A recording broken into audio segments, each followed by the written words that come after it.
Alright, well here goes nothing. Located in Shepherdsville, Kentucky, Camp Crooked Creek is home to one of the toughest challenges in trail running. A 50 and 100-mile ultramarathon through steep, technical terrain. Runners face grueling elevation, unforgiving trails, and the ultimate test of endurance. This is more than a race, it's a journey into the heart of resilience. But before we get to the finish line, let's rewind a little bit and see where this all started.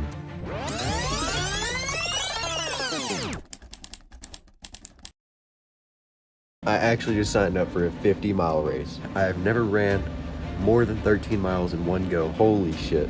Out here on the first train run, a little bit of trail running, July 8th. Getting ready for the 50 miler. Out here on our second practice run. Just finished the second mile of the run. Getting practice run number 3 in today. Feeling pretty good. Out here on run number 4, I'm beat. Out here on what I think is the 5th training run. Currently at 4.3 miles. But we averaged an 11:12 pace for 4 miles. We're about like 50 days out from the race. Me and Thomas here are getting ready to do 13 miles at night. So this can be our first nighttime run. Running at a new park. We're gonna try to get about 13 miles in, trail running. Finished up the run, fucking hurting.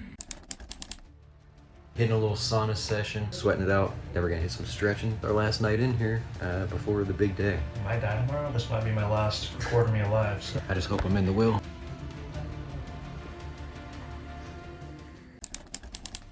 It's currently Friday. It is 3:30. Getting everything loaded up. The car is looking pretty packed. Officially made the turn into so it's like a scout camp, but it's in the very back of a neighborhood, so you have to drive through like a neighborhood first to get to the camp. It's a little weird. So we just pulled up, walking in to do packet pickup. All right, we just got checked in, got bib number 88. Of course, we got the shirt. Pretty satisfied with it. It's not as cool as I wish it was, but you know, it'll do. After discussing with the, what is it, like race director or whatever, we may or may not have a cabin to sleep in tonight. Hopefully it's unlocked, hopefully we can find it. If not, we're kind of screwed. Just got to our cabin. Time to see if it's unlocked, if we actually get a place to stay. It is unlocked. You got a smoke detector in here? No way. No way. Literally just got out of bed. It's 4:43 in the morning. It was a brutal fucking night. It was like 15 degrees the entire night. Why did you decide to take on a 50-mile ultra marathon? I want to do something that's gonna like absolutely push me to my limits. For some reason, that's been like a thing on my mind for the past like 5 years, is just finding like the actual physical point to where I can't move. The reason I wanted to actually try an ultramarathon was I didn't want to be average. You know, I wanted to be a little bit different from everyone else, and I wanted to have as little regrets as I had when I looked back on this in 30, 40 years. You know it's getting real when you start pounding cold oatmeal. What does completing this race mean to you personally? I think it shows me that I can actually go out, do something that I would not normally do, push myself to be in an area that I would not consider myself to be an expert at, and actually get to the end result. What does it mean to me to run 50 miles? I mean, really, it's just a big starter goal to maybe hopefully open more doors into more challenges and more events down the road. All right, as you can see, making our way to the start line. 6 a.m. sharp. We got like 1 minute until it's 6. So a lot of people already here.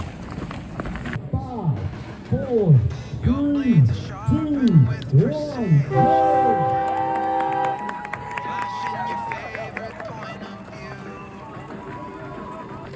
Oh my God, straight into a hill.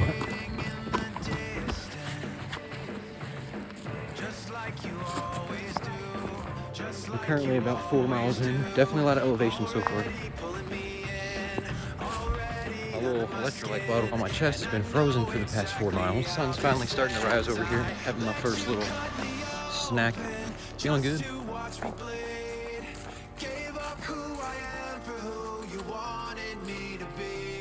We're roughly about 6.5 miles in. Realized that I have thrown a hole in my shoe.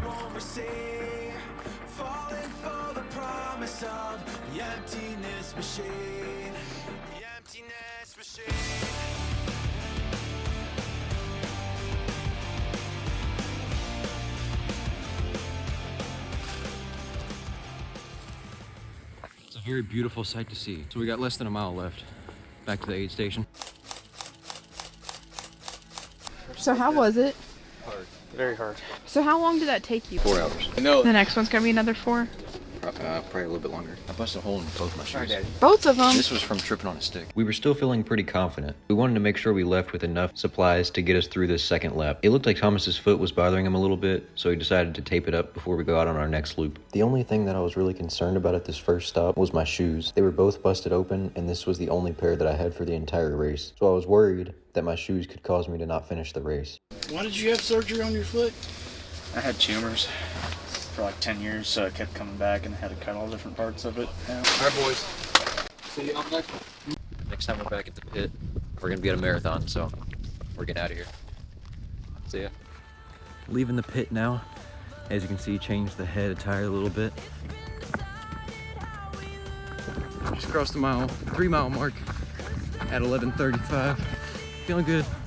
Knees and hamstrings bother me a little bit.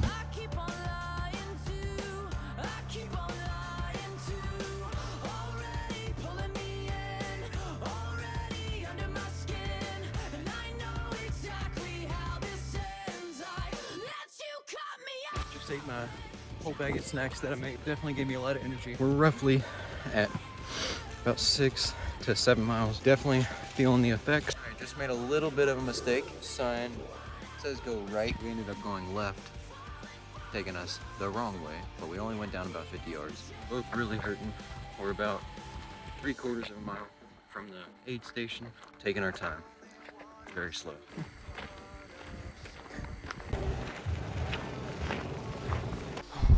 Just finished up lap 2. Ramen cooking up. Got the Dr. Pepper too. About to put the smack down on some carbs and calories and get back out there. We were still feeling pretty confident at this second aid stop. Really, the only things bothering me here were my hamstrings and my feet. I had a callus on my pinky toe for years, and at this race, it ended up peeling off. We wanted to take our time at this stop because when we leave, this is gonna be a lap that it gets dark and cold. How was last night, guys? Feeling pretty good. It was horrendous. You know, I woke up probably 7-8 times. I had a couple hot spots forming on my big toes, so I decided to take some tape and tape them up. I'm not doing that. I also wanted to retape my shoes because the hole kept getting bigger. Heading out once again, lap 3.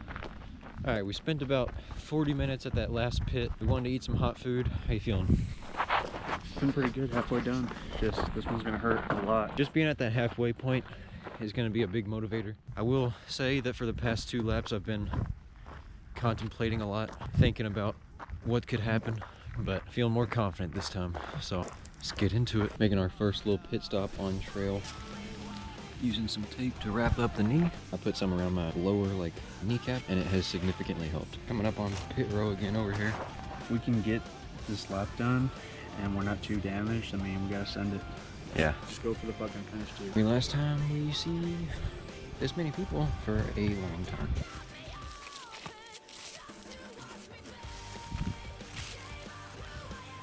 We are hurting bad. Thomas, what do you gotta say? Blown out knee. Had to fucking salvage a trekking pole from the fucking woods. We're slowly moving. We're moving, but slowly. It's actually neat. Killing. It's right here. Pretzels have never tasted so fucking good in my life. It's cool as hell.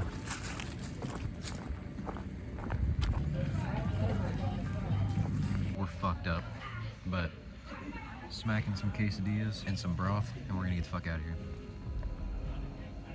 We've made the conscious decision to call it after this lap. We've been out here for well over 16 or 18 hours, and we keep getting looped by people that are much, much faster than us. About to hop back on trail. We got about 4 miles left, so let's kick it.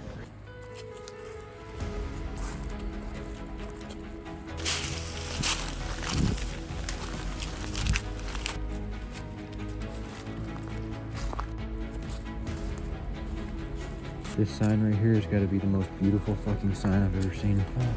It means we're in the home stretch.